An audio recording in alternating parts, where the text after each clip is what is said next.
말씀과 가치관의 관계에 대해서 같이 말씀 생각해 보겠습니다. 바울이 3차 선교 여행 중에 에베소에서 만난 그 세례요한의 제자들에게 그 예수의 십자가와 부활, 그리고 성령 강림에 대해 가르쳐 줬죠. 그리고 이제 세례를 이제 주고 난 뒤에 바울은 뭐 여느 때와 마찬가지로 회당에서 성경을 강론을 했습니다. 8절을 보면 바울이 회당에 들어가 석 달 동안 담대히 하나님 나라에 관하여 강론했다라고 합니다. 석 달 동안 강론했는데 근데 결과는 별로 좋지가 않았습니다.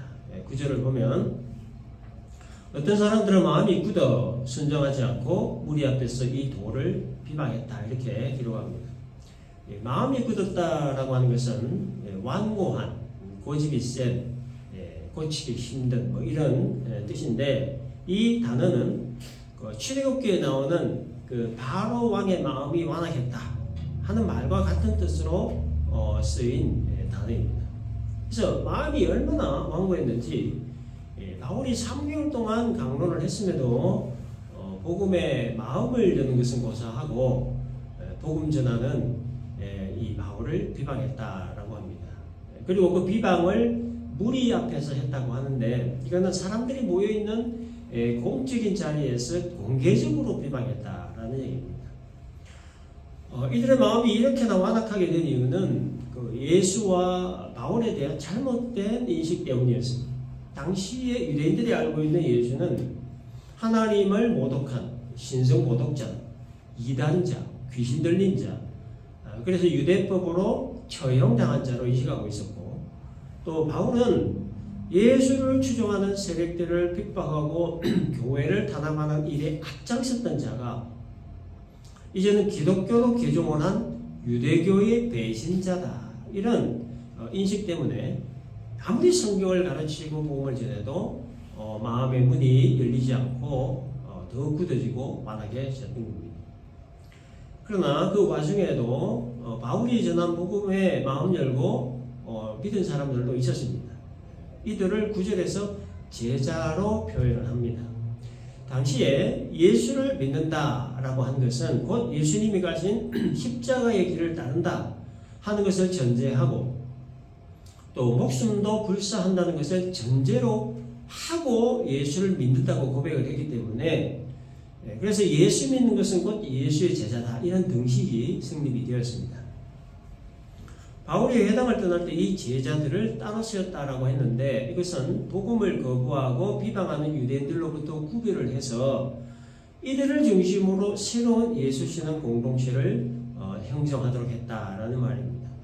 그렇게 한 뒤에 바울은 두란노 성원으로 자리를 옮겨 거기에서 2년 동안 또 강론을 했습니다. 두란노는 뭐 아시겠지만 사람의 이름입니다. 키란노스라고 하는 당시에 유명한 그 철학자가 있었는데 유명한 그 철학 강사이기 때문에 수입이 많았습니다. 그래서 이 자체 건물도 가지고 있었던 당시 꽤 부자였습니다. 그래서 그 자기 그 건물 이름을 자기 이름을 따서 티란노스 서원이라 했는데 한글 표기로 이제 두란노 서원이라 이렇게 된 겁니다. 자, 그런데 바울이 어떻게 이 두란노 서원에서 2년 동안 강론을 할 수 있었느냐? 당시에 바울은 에베소에 머물 때 아무도 그 생활비를 주지 않았습니다. 바울 스스로도 거절했습니다. 이유는 당시의 분위기가 사람들에게 어떤 강론을 하며 이렇게 돈벌이가 되는 그런 시대였습니다. 그래서 이 사람 저 사람들이 말 좀 한다 싶은 사람들은 돈벌이 수단으로 광장에 사람들을 모아놓고 이렇게 강론을 했습니다. 강론이 돈벌이 수단이 되어버린 그런 때였습니다.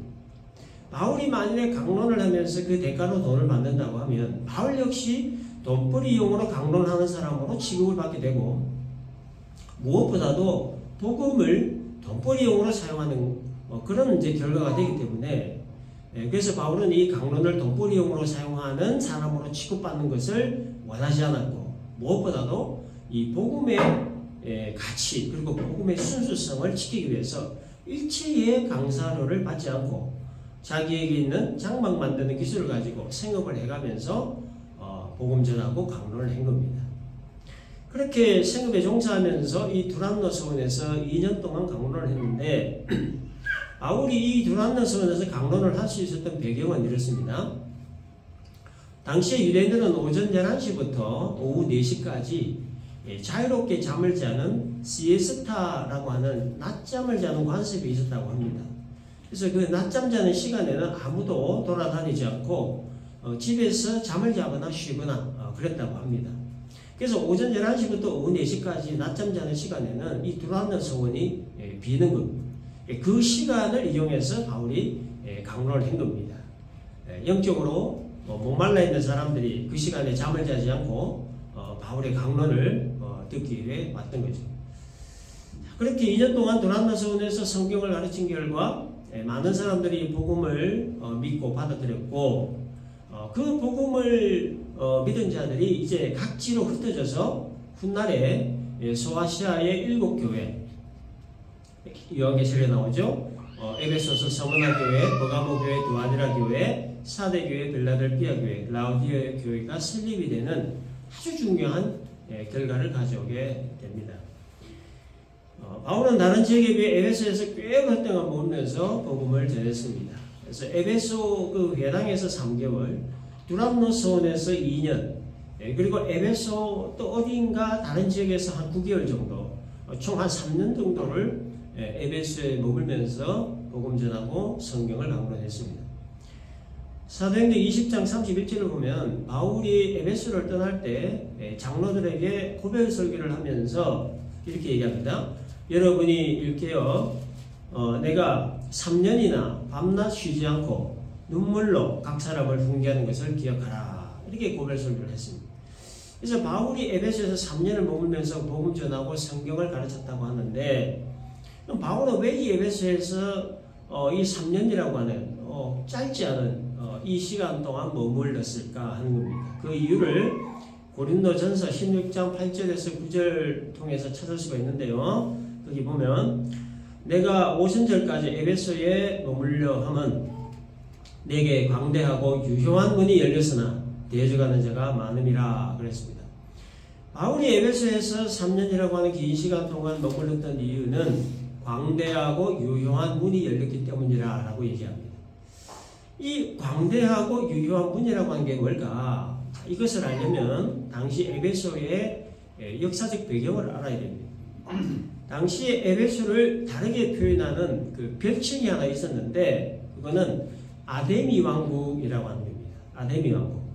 그래서 이 별칭이 생긴 이유는 당시 에베소에 아데미 신을 섬기는 엄청난 신전이 있었기 때문입니다.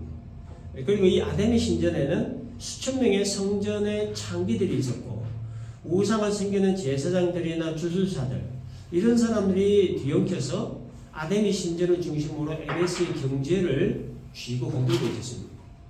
또 거짓 철학자들, 거짓 신학자들, 거짓 교사들이 세계 각처에서부터 몰려들어서 에베소의 이 정신세계를 지배를 했습니다. 더 이상 타락과 방종은 없다고 할 정도로 타락과 방종의 끝을 달렸던 도시가 바로 이 에베소였습니다. 당시에 이 아데미 신전은 아덴에 있는 파레테논 신전보다 그 규모가 4배나 큰 신전이었다고 합니다. 그리고 이 아데미 신은 인간들에게 그 건강과 풍요를 주는 신으로 숭배를 받았습니다. 그래서 아데미 신을 섬기는 사람들의 의식 속에는 이 아데미 신을 잘 섬기면 건강과 물질 축복받는다. 뭐 이런 의식을 가지고 있었던 거예요. 그래서 이 당시의 철학이나 사상이나 뭐 경제나 모든 것들이 이 아데미 신과 다 맞물려 있었습니다. 그리고 이 작은 도시에 25,000명을 수용할 수 있는 극장도 있었다고 합니다. 그래서 당시 5월이 되면 세계 각국에서 엄청난 인파가 몰려와 아데미 신전에서 제사를 드렸고 또 이들을 대상으로 아데미 신의 모양을 축소한 은으로 만든 각종 우상 기념품을 판매했습니다. 그러니까 그 지역 경제가 얼마나 좋았겠습니까? 아데미 신을 하나 만들어 놓고 그 신전을 중심으로 경제, 철학, 문화 등등 모든 것들이 활성화되고 풍요롭게 되었던 거죠. 근데 바울의 눈에는 이 모든 것들이 하나님을 대적하는 사단의 세력, 사단의 계략으로 보인 겁니다. 그거를 광대하고 유효한 문이 열렸다 이렇게 표현을 한 거예요. 거짓 경제와 거짓 철학, 그리고 거짓 사상과 거짓 문화를 조장하는 어둠의 세력. 그래서 하나님을 거부하고 대적하도록 하는 사탄의 세력과의 전쟁을 선포한 일을 말하는 거예요. 이게 광대하고 유효한 문이 일렀다 라는 말 속에 담긴 의미예요. 그래서 바울이 이 사탄과의 이 영적 전쟁을 치르기 위해서 에베소에서 3년이라고 하는 긴 시간 동안 머물며 복음을 전하고 성경을 강론한 겁니다. 두란노 서원에서 2년 동안 매일같이 강론을 한 결과 10절 보니까 아시아에 사는 자는 유대인이나 헬라인이나 다 주의 말씀을 듣더라라고 했죠. 바울의 강론을 들은 사람들을 통해 아시아 일대가 복음화되는 놀라운 결과를 가져오게 됩니다. 그리고 이들을 통해 소아시아 7교회가 세워지는 계기가 된 거죠. 11절부터 하나님이 바울에게 그 신비한 이적들을 나타나도록 능력을 더해 주심으로 병자들이 고침을 받는 일들이 일어났는데, 심지어 바울의 손수건이나 앞치마를 가져다가 병자들에게 얹기만 해도 병이 떠나는 그런 역사가 일어났습니다. 마치 그 예수님의 옷자락을 만짐으로 혈육병을 치료받은 여인과 같은 그런 어떤 일들이 일어났고, 베드로의 그림자가 지나가기만 해도 병자가 낫는 그런 기적들이 나타난 겁니다. 이와 같은 기적 사건들은 복음을 전하는 데에서 큰 영향을 주었고, 또 복음을 점점 더 힘있게 전파되게 했고, 그리고 많은 사람들이 주께로 돌아오게 하는 그런 계기로 작용을 하게 했습니다. 자, 그런데 13절 이하에 보면 바울의 소문을 듣는 마술사들이 시험삼아 악비 들린 자들에게 가서 내가 바울이 전파하는 예수를 의지하여 너희에게 명하노라 하면서 이 바울이 흉내를 냅니다. 그러나 악기로부터 내가 예수도 알고 바울도 아는데 너희 누구냐라고 하면서 바울의 흉내를 내는 마술사에게 달려들어서 마술사들이 벗은 몸으로 도망을 가는 이런 일들이 일어나게 되죠. 그 13절에서 말하는 이 마술하는 어떤 유대인들은 누구냐면 퇴마사를 얘기합니다. 퇴마사. 그래서 이 퇴마사들이 그 악령을 내쫓기 위해 주문을 할 때 그 추술적인 이름을 사용했습니다. 근데 예수와 전혀 관계가 없는 이 퇴마사들이 그저 악령을 쫓아내기 위한 수단으로 예수의 이름을 추설적으로 사용을 한 거죠.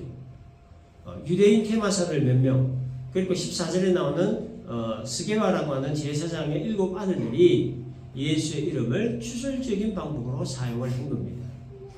그랬더니 귀신이 정말 귀신같이 알아차리고 내가 예수도 알고 바울도 아는데 너희 누구냐라고 하면서 예수의 이름을 추설적으로 사용하는 퇴마사들과 스게와의 7 아들들에게 달려드는 거죠.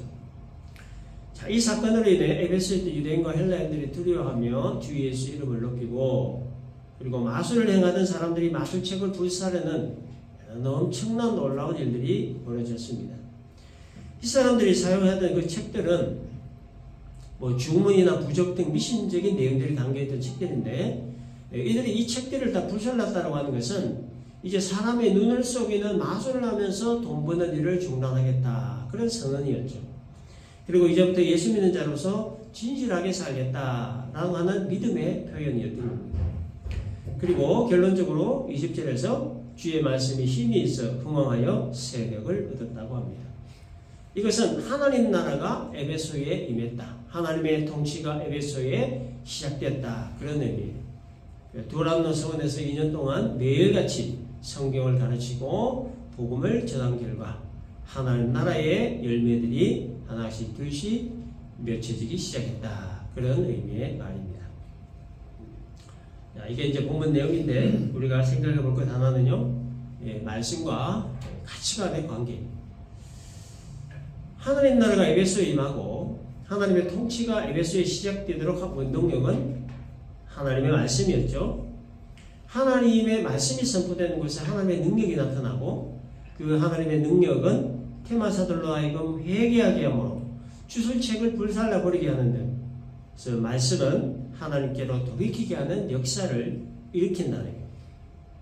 그러나 그 역사는 어느 날 갑자기 나타난 것이 아니고 말씀이 지속적으로 꾸준하게 증거된 곳에 나타난다는 거예요. 바울이 두란노 서원에서 2년 동안 꾸준히 말씀의 씨앗을 심었기 때문에 추수책들을 불살라버리는 이런 회개의 열매들이 나타났다는 거예요. 씨 뿌리고 물 주고 거름 주고 정성껏 돌보면 때가 되어 열매를 거는 것과 같이 하나님의 말씀이 이와 같은 원리라는 거죠. 말씀의 씨앗을 마음밭에 계속 뿌리고 또 뿌리고 심으면 수확의 때가 반드시 온다라는 겁니다. 그러나 하나님의 말씀의 씨앗을 뿌리고 심는 일은 당장은 아무 열매가 없어 보이기 때문에 그래서 참 길고하고 지루하고 참 긴 그런 싸움입니다.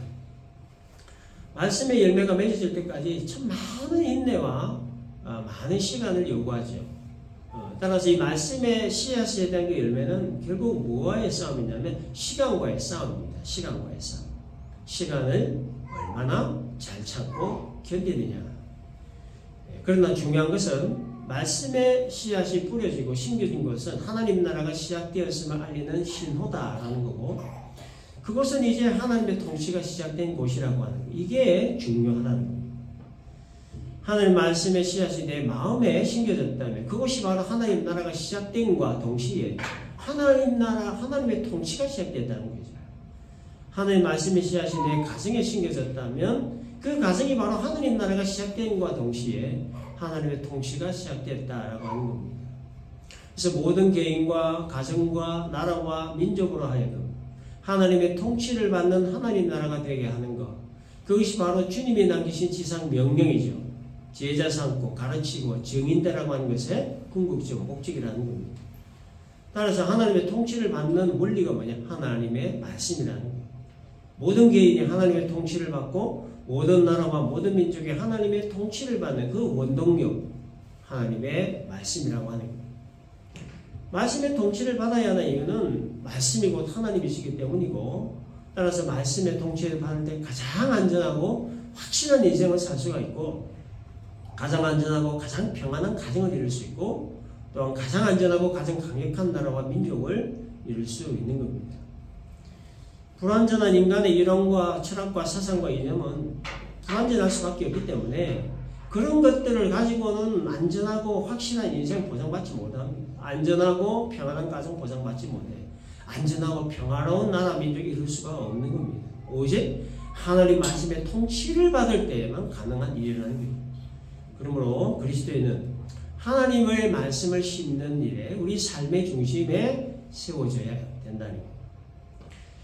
우리가 세상 살아가면서 해야 할 일들이 참 많죠. 공부도 해야 되고, 일도 해야 되고, 돈도 벌어야 되고, 결혼도 해야 되고, 아이도 낳아 길러야 되고, 집도 사야 되고, 모기지 갚아야 되고, 차도 사야 되고, 해야 될 일이 너무너무 많기 때문에 그 어떤 생각이라든지 뭐 관심이라든지 이런 것들이 이런 쪽에 맞춰져 있는 게 사실입니다. 뭐 이게 뭐 잘못됐다는 말은 아닙니다. 그런데 그리스도인이기 때문에 그리스도인으로서 여기에 한 가지 더 생각하고 한 가지 더 관심 가져야 될 부분이 있다는 거예요. 그게 뭐냐? 하나님 나라라고 하는 거예요. 모든 나라와 민족이 하나님의 통치를 받는 하나님 나라가 되는 것이 하나님의 목표라고 하는 것에 대한 관심을 우리가 가져야 된다는 거예요. 그리고 그 하나님의 목표 달성을 위한 첫걸음은 나로부터 시작하는 거예요. 내 마음이 하나님의 통치를 받는 하나님 나라가 되는 것부터 시작한다는 거예요.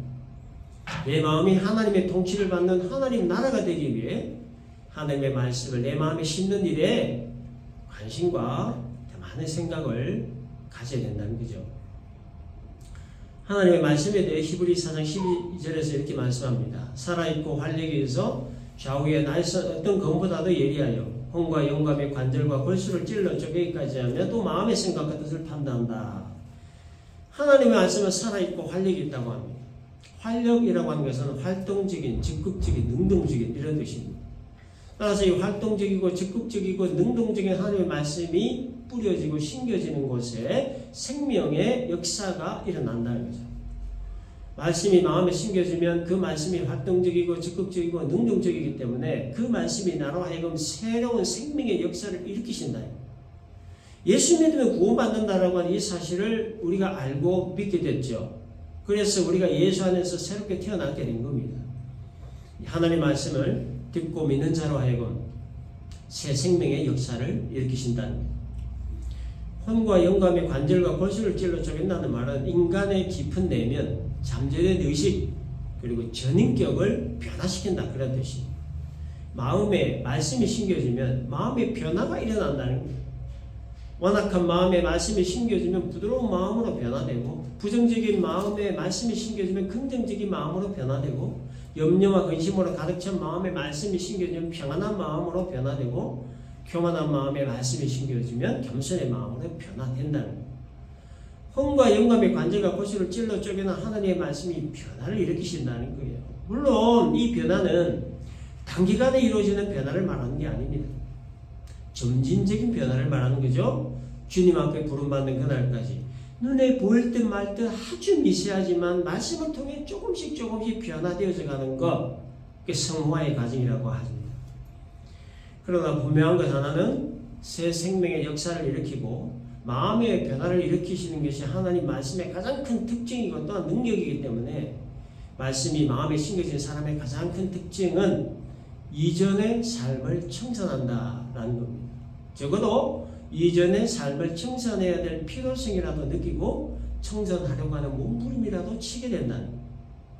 퇴마사들이 주술책들을 다 불사르고 새 삶을 시작하게 한 것이 말씀의 능력이듯이, 말씀은 이전의 삶을 청산하게 하고 하나님 나라 백성으로서의 새로운 삶을 시작하게 한다는 거예요. 이전의 삶을 청산하는 것, 이것이 바로 말씀이 심겨진 자에게 나타난 가장 첫 번째 열매입니다. 성령의 열매, 예수님 성품 닮음의 열매, 신앙의 열매를 맺는 가장 첫 번째 단계, 출발점이 어디냐? 그 이전의 삶을 청산하는 것부터 시작한다는 거예요. 이전의 삶을 청산하는 일 없이 다음 단계로 넘어가기는 어려운 일입니다. 따라서 내 마음에 하늘 말씀이 심겨졌는가 여부를 알려면 이전의 삶이 청산되었는가 이걸 보면 되는 거예요. 적어도 이전의 삶은 청산해야 될 필요성이라도 느끼는가, 이전의 삶을 청산하려고 하는 노력이나 시도, 몸부림이라도 있는가 하는 거예요. 그렇다면 청산해야 될 이전의 것은 뭘까? 어떤 부분을 보면 되느냐? 술 담배를 하던 사람 그걸 청산했냐? 도박하던 사람 그걸 청산했냐? 바람 피우던 사람 그걸 청산했냐? 도둑질하고 사기치는 사람 그걸 청산했냐는 거예요. 거짓말을 반복하는 사람 그걸 청산했냐? 여러 가지가 있겠지만 가장 근본적인 건 뭐냐면 이 가치관에 가는 겁니다. 가치관에. 예수 믿기 이전에 가치관을 청산했냐는 거예요. 적어도 노력이라도 시도라도 하고 있는가? 아니면 앞으로 할 거냐? 그런 의지라도 있느냐? 가치관만 변한다면 술이든 담배든 도박이든 바람이든 도둑질이든 사기치는 일이든 이건 별 문제가 되지가 않습니다. 물론 가치관 변한 것과 또 유혹에 넘어가는 것은 또 다른 별개의 문제지만, 그건 또 다르게 다뤄야 될 부분이지만, 중요한 것은 가치관의 변화는 인생의 목적을 변화시키고, 인생의 목적 변화는 인생의 내용 역시 변화시킨다는 거예요. 돈을 인생의 최고 가치에 둔 사람도 가치관이 변하면 인생 목적이 바뀌는 거예요.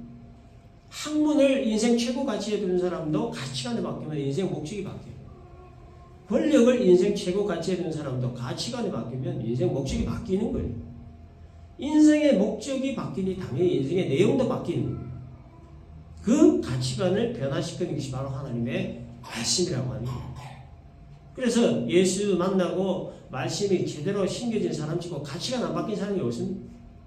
예수 만나고 말씀 만나고 진리를 깨닫고 나니까 지금껏 가지고 있던, 자기가 최고로 가지고 있던 그 가치관이 얼마나 부질없는 것이고 얼마나 허무한 것인지.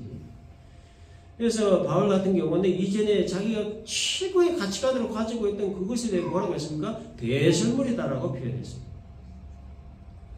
가치관을 변화시키고 인생의 목적과 목표를 변화시키는 것이 하나님의 말씀이라고. 따라서 하나님의 말씀이 내 마음에 심겨졌는가 여부는 예수 믿기 이전에 세상 가치관이 청산되었는가 이걸 통해 알 수 있다는 거예요. 나는 지금 어떤 가치관을 가지고 살아가고 있는가.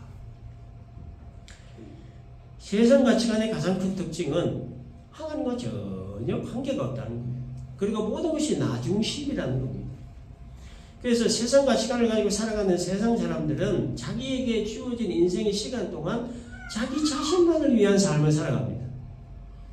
자신의 행복을 위해 주어진 하루하루의 시간을 열심히 공부하고 열심히 일하고 열심히 돈 벌고 열심히 저축하고 열심히 운동하고 좋은 음식 많이 먹고 좋은 약 열심히 먹고 자신의 행복을 위해 그렇게 하는 겁니다. 그건 나쁜 거 아닙니다. 잘못했다는 거 아니에요.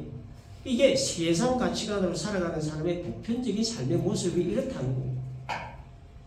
예수 영접함으로 성령이 내주하시는 하나님 나라의 새 백성된 사람 역시 현재와 미래의 행복을 위해 열심히 공부해야 됩니다. 열심히 일해야 돼요. 열심히 돈 벌고 저축해야 됩니다. 그러나 이렇게 하는 목적 부분에 있어서 세상 사람들과는 다른 가치관 가지고 있어야 된다는 거죠. 그 다른 가치관이 뭐냐? 하나님 나라의 가치관, 그 가치관을 가지고 이렇게 해야 된다는 거예요. 하나님 나라의 가치관이라고 하는 것은 열심히 공부하고 일하고 돈 벌고 저축하고 운동하고 좋은 음식 약 먹는 그 목적이 나만의 행복을 위한 것이 아니라 하나님 나라, 하나님의 영광을 위해서 해야 된다는 거예요. 나만을 위해 하느냐? 하나님 나라, 하나님의 영광을 위해 하느냐? 이것이 바로 세상 가치관과 하나님 나라 가치관을 구별하는 근본적인 차이라는 거예요. 소유문다 제1문은 일단 하나님을 영화롭게 하는 것, 사람의 제일 되는 목적이 하나님을 영화롭게 하는 것이라고 그랬죠. 그래서 나 중심에서 하나님 중심으로 변화되는 것, 이게 바로 가치관의 변화이고, 이러한 가치관의 변화는 오직 말씀을 통해 가능한 일입니다. 그래서 말씀을 지속적으로 꾸준하게 계속적으로 마음의 밭에 뿌리고 심겨야 된다라고 열변을 토하는 겁니다. 그래서 말씀을 마음에 지속적으로 꾸준히 심지 않으면 하나님 나라 새 백성이 되었다 하더라도 이전의 세상 가치를 가지고 살아가는 명목상의 그리스도인이 되고 마는 거예요. 그래서 이 명목상의 그리스도인이라고 하는 것은 하나님 나라의 신분을 가지고 땅의 것을 구하며 사는 인생을 말합니다. 얼마나 스물픈 인생입니까? 예수의 피값으로 하나님 나라의 존귀한 백성이 되었음에도 그 존귀함을 깨닫지 못하고 여전히 땅의 것을 구하며 사는 인생이 얼마나 스글픈 인생이냐는 거예요. 그래서 골로새 3장 1절 2절을 보면 그러므로 너희가 그리스도와 함께 다시 살리심을 받았으면 위의 것을 찾으라. 거기는 그리스도께서 하나님 우편에 앉아 계시느니라. 위의 것을 생각하고 땅의 것을 생각하지 말라, 이런 말씀이 있습니다.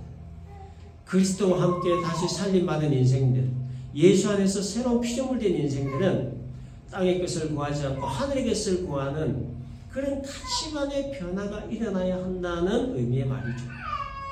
땅의 것을 구하는 세상 가치관을 청산하고 하늘의 것을 구하는 하나님 나라의 가치관으로 변하는 그 원동력, 하나님 말씀, 그 하나님 말씀을 마음에 심는 일, 꾸준히 지속적으로 해야 된다라는 거예요. 말씀을 마음에 심는 일이라고 하는 것은 뭐겠습니까? 성경을 읽고 묵상하고 공부하고 그리고 성경을 풀어서 해석하고 적용하는 이 설교 잘 듣고 그 다음 뭡니까? 삶에 적용하며 사는 걸 말하는 거죠. 쉬운 일 같아 보이지만 결코 쉽지 않은 일입니다. 이유는 꾸준함이 요구되기 때문이에요. 근데 이 꾸준히 하는 것도 쉽지가 않습니다. 왜 그렇죠? 시간을 정해야 되기 때문에. 그래서 힘들고 어려운 겁니다. 성경 읽고 묵상하는 것 자체도 어려운 일이지만 꾸준히 하는 건 더 어려운 일입니다. 성경 공부하는 것 역시도 어려운 일이지만 꾸준히 하는 건 더 어려운 일입니다. 시간을 정해야 되니까. 주일마다 교회 와서 예배드리고 말씀 듣는 것도 쉽지 않은 일입니다. 정해진 시간을 지키며 꾸준히 해야 되기 때문에.